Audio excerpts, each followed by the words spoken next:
So good morning again, everyone. I hope everyone can hear me well now. Lovely.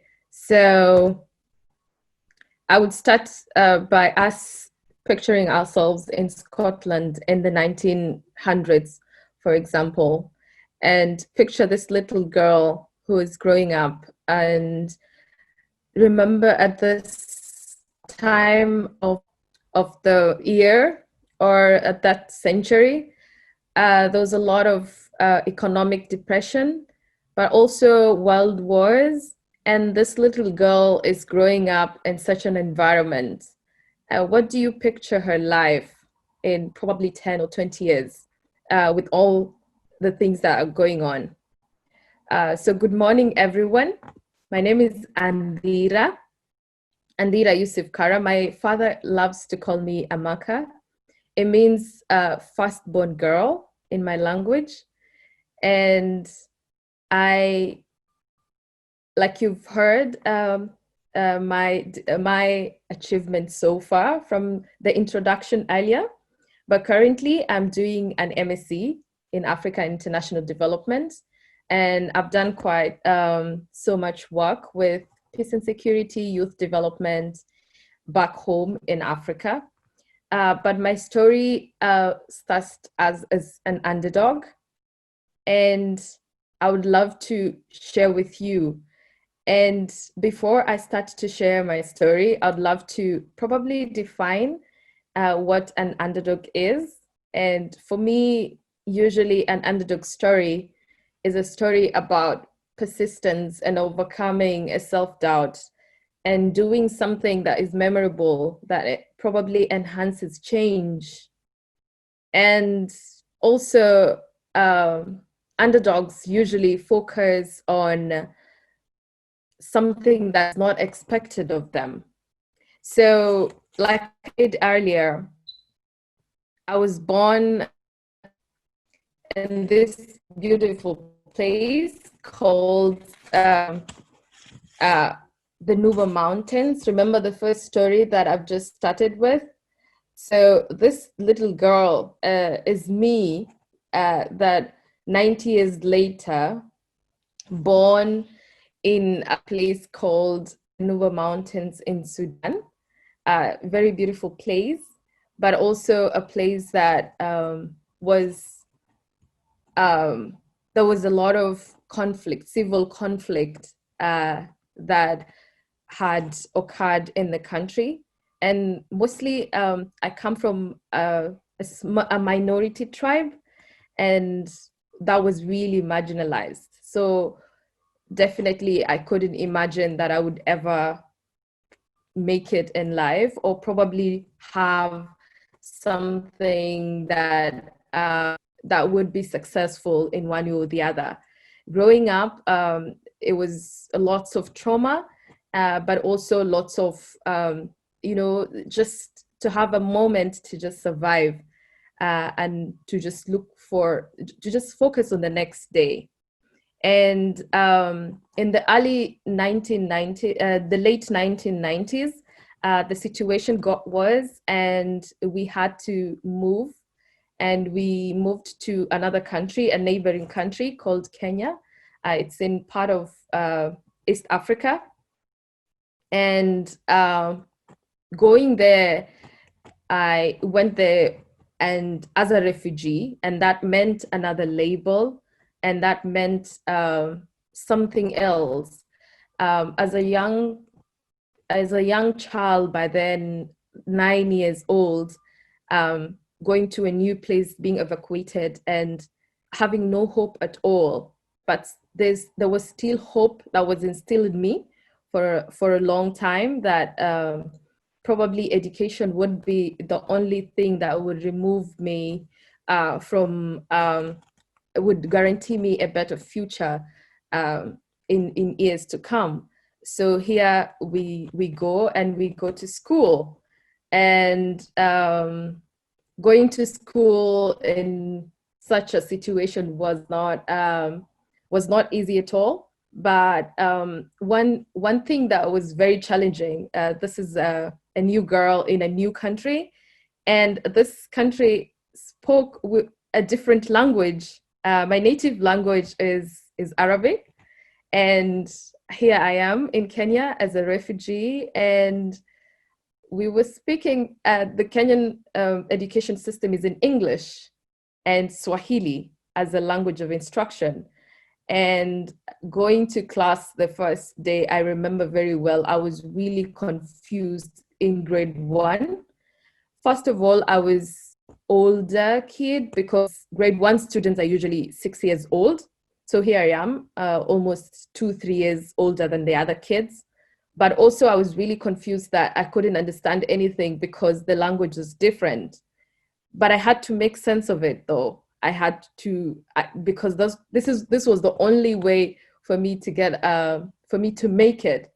Um, so I remember sitting down and so confused and wondering what are people saying, and trying to make sense of it, of everything that was going on, because there's so many students in one class.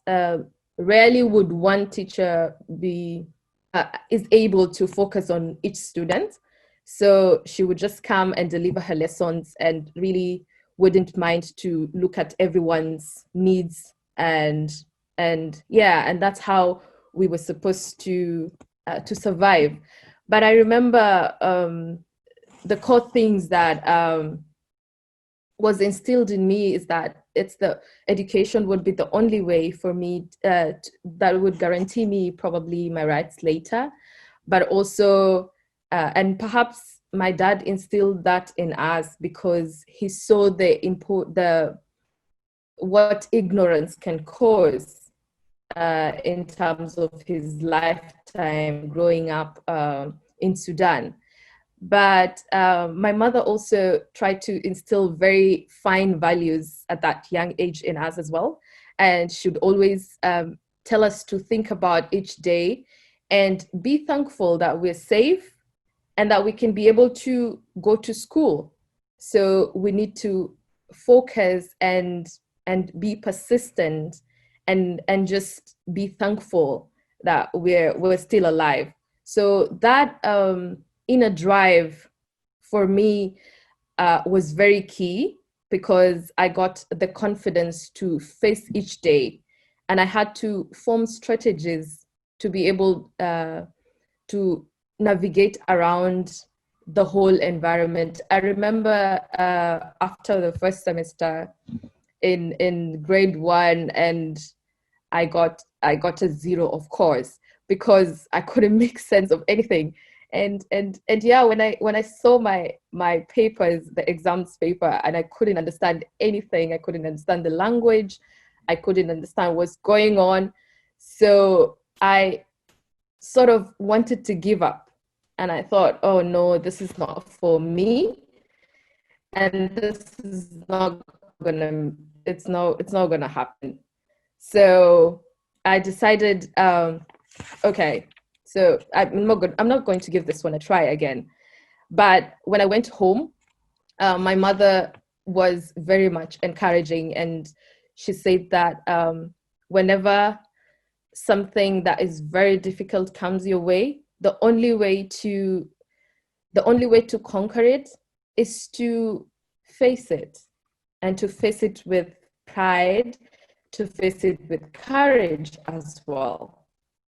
So I needed to change, for example, and I remember very well one of the strategies that I personally made is I decided that because we were so many students in class, so I would try and sit in front of the class and come very early in the morning and sit in front of the class so that I can understand. And I tried also to make friends so that I can be able to understand the language and learn the language in one way or the other. And that's how I was able to navigate. And believe you me, by the end of that year, I was on top of the class, which was very amazing and really interesting. That shocked me and also gave me that motivation to continue and to go on. And that spirit of hard work and persistence continued all my life until I was able to finish my primary school, and I was able to finish high school in the early in the early 2000 late 2011 is when I was able to finish my high school. And it was for the first time I was able to see that I can be able to do something and I can be able to make a difference in one way or the other, despite the fact that all my life I was an underdog and I knew that I couldn't make it or the other. So with different scholarship and different people coming to my life and giving me that push up, and especially my parents for that matter, made me to be able to instill values such as persistence, values such as hard work, and also just to be grateful for each and every day. That was very key for me. And after I finished my high school, one of the things that I consider success for the underdogs, usually for me, it's about also giving back to your community, to your society, and the people that you've known and probably have worked with, and know that they've gone through the same thing in one way or the other. So that was what is in my heart, and I decided to volunteer and go back to the refugee camp and teach and become a teacher at a very, of course, young age, and professionally, and not, of course, I wasn't a profession teacher, but I knew that whatever I had, the values that was instilled in me, I can be able to instill in one or two people in the camps, and that was really successful. And one of the things that I also worked in is projects such as one picture on the left that you've seen of trying to empower young people, marginalized young people in Kenya. But also I co-founded an organization that was called Nuba Foundation that empowers young people, and especially young women that have gone through lots of challenges and lots of, and had to deal with so much things before they make it. Professionally, I worked with Danish Refugee Council, and with particularly a platform that I managed that dealt with selling of products, just handmade products that refugees made. And that really created a large market for them to be able to sell whatever they had made, and be able to, get a few livelihoods, and that gave them not only courage, but also sort of dignity, and give them hope for the future. In 2017-18, I joined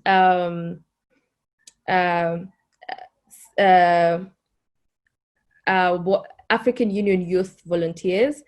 And with that experience for me, I was able to work not only with youth from Kenya only, or from my country, but also all over Africa. And that gave me another platform and another, my dreams came true when I was selected as one of the MasterCard scholarship scholars last year to come and join Edinburgh. And it was sort of a dream come true.